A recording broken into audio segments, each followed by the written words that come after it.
Ahora, anteriormente los gobiernos, antes de este gobierno, no tenían mucha inversión a través de la banca pública que estaba prácticamente en soletas y muchas de ellas a punto de desaparecer. Muchas entidades como la misma Corporación Financiera, el mismo BEDE o el Banco del Estado y también el Banco Nacional de Fomento. ¿En qué medida la banca pública presta esos servicios directos a la población?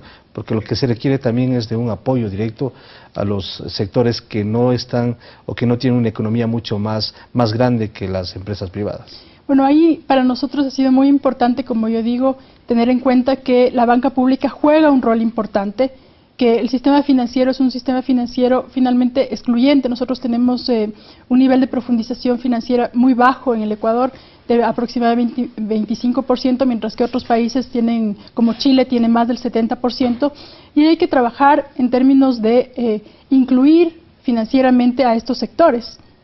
¿Qué es lo que hemos realizado? Lo que hemos realizado es fortalecer a esta banca pública para que se convierta en una banca de desarrollo, en una banca que permita canalizar y que permita que las ideas que se están generando se puedan plasmar adecuadamente. Como yo le decía, en época de crisis, esta banca es la que nos ha permitido mejorar el rendimiento y mejorar el resultado final que tuvimos en el 2009. ¿Alguna experiencia o algún punto en concreto que podamos mirar cómo la banca pública apoyó a algún sector determinado? Algunos ejemplos, pero sobre todo entender cómo funciona la banca pública. Nosotros tenemos el Banco del Estado, que es el banco de los gobiernos autónomos descentralizados, y es el que ha permitido fortalecer no solo al gobierno nacional, sino también a los gobiernos subnacionales. Tengamos en cuenta que la Constitución define claramente cuáles son las competencias entre niveles de gobierno, y los gobiernos autónomos descentralizados tienen acceso al BEDE, por ejemplo, para el alcantarillado, elemento clave en la estrategia de desnutrición planteada por el presidente.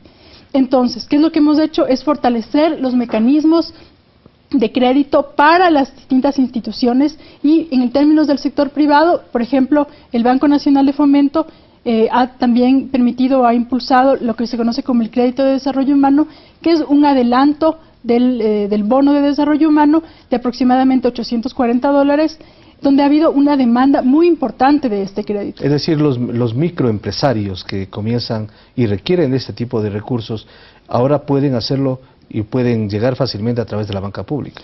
Se ha impulsado a los microempresarios, pero en el caso del crédito de desarrollo humano estamos hablando de una población todavía más excluida. Sí. Estamos hablando de los quintiles más pobres, que son los que han tenido acceso a este tipo de créditos, y se han impulsado también otro tipo de créditos, como por ejemplo el 555 o créditos asociativos, que permitan impulsar justamente estas ideas.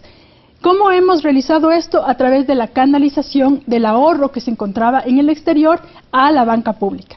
Había recursos que estaban ganando afuera menos del 1%, y lo que se ha hecho es traerlos para canalizarlos a la banca pública, e incluso ya tenemos repagos de la banca pública, porque muchos de los bancos ya han canalizado estos recursos hacia sectores productivos. Ahora, el presidente de la República sostuvo que el país se puede medir no solamente con los fríos números de los resultados macroeconómicos, sino fundamentalmente con la reducción de la pobreza. Se habla de que la pobreza ha bajado 5 puntos en los últimos años. ¿Qué significa esto para la población, digamos, de a pie? ¿Cómo ha bajado la pobreza? ¿Cómo se han sentido beneficiados? Bueno, como yo decía, primero recalcar el hecho de que el país es un país históricamente excluyente, históricamente muy desigual, y no es solo importante saber cuánto crecimos, lo importante saber es cómo crecimos, y en ese sentido los datos de desigualdad medidos por el coeficiente de Gini o los datos de pobreza son muy pertinentes. Hemos tenido una reducción de 200,000 pobres entre diciembre del 2006 y junio del 2010. Esto es algo importante, porque no estamos pensando en un crecimiento que beneficie a pocos, sino en un crecimiento que beneficie a todos. Evidentemente hay mucho que hacer todavía. ¿A qué servicios accede, por ejemplo, ahora para decir que ya no están tan pobres? Bueno, han reducido la pobreza. La pobreza se define como el poder contar con los recursos o con los ingresos de tal manera de satisfacer el costo de la canasta básica. Y hemos visto cómo paulatinamente también la cobertura de la canasta básica se ha ido incrementando, situándose en niveles del 87. Es decir, esto es muy importante porque también le permite a la gente mejorar su poder adquisitivo, es decir, mejorar la capacidad que tienen ellos de comprar los distintos bienes que les permiten satisfacer sus necesidades básicas. En este caso, la alimentación y la vivienda. El 2009 fue uno de los años más bajos en cuanto a la tasa de crecimiento. ¿Cómo se avisora el 2010? Incluso hay algunos datos del Banco Central, otras proyecciones del Gobierno Central. ¿Cuál será un poco el esquema y la tasa de crecimiento proyectada para el 2010? La tasa de crecimiento proyectada para el 2010, de acuerdo al Banco Central, será del 3.7%. Y la tasa de crecimiento, lo más importante es que el sector que más va a crecer va a ser el sector no petrolero, que es el que más nos interesa. El sector no petrolero crecería aproximadamente 4.8%, y esto es importante, es un nivel de crecimiento importante luego de haber tenido esta grave crisis del 2009 y luego de haber tenido también inclusive las secuelas de la crisis europea en el primer trimestre. ¿Cuál es la proyección para el 2010 en cuanto al manejo macroeconómico? La proyección es que tendremos, como digo, un crecimiento del 3.7, tendremos unos niveles de inflación relativamente bajos y la tasa de desempleo. La tasa de desempleo, esa no tenemos una proyección, pero lo que esperamos es que efectivamente se pueda generar mayor producción y que se pueda generar mayor empleo también este año, que ya empezamos a ver los signos de la recuperación en términos del crédito, en términos de la demanda y en términos de ciertos sectores claves como son construcción, industria.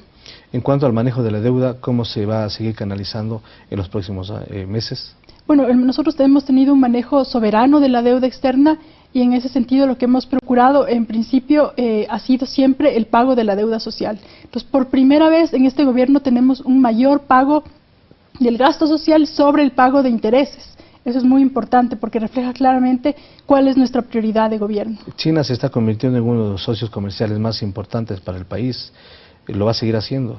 Bueno, nosotros tenemos efectivamente relaciones no solo comerciales, sino también relaciones importantes con China y seguimos procurando. En este caso existe una misión de ministros que se encuentra en China actualmente justamente definiendo acuerdos y definiendo mecanismos que permitan acercar a estas dos naciones. ¿Se requieren más recursos para cerrar la brecha fiscal? Bueno, en este momento, como yo lo había mencionado hace algunas semanas, la parte fiscal está cubierta, nosotros no tenemos problemas y lo que estamos haciendo es garantizar que a medida que las inversiones vayan requiriendo los recursos, vayan contando con estos para, no tenemos que tener todos los recursos ahora, sino a medida que las inversiones vayan requiriendo recursos, se les va otorgando. Entonces, en términos fiscales estamos muy bien. Muy gentil por su presencia aquí en Ciudadano Muchas TV. gracias. Muy amable la economista Katiuska King, ministra coordinadora de la política económica. Hemos revisado temas de mucho interés.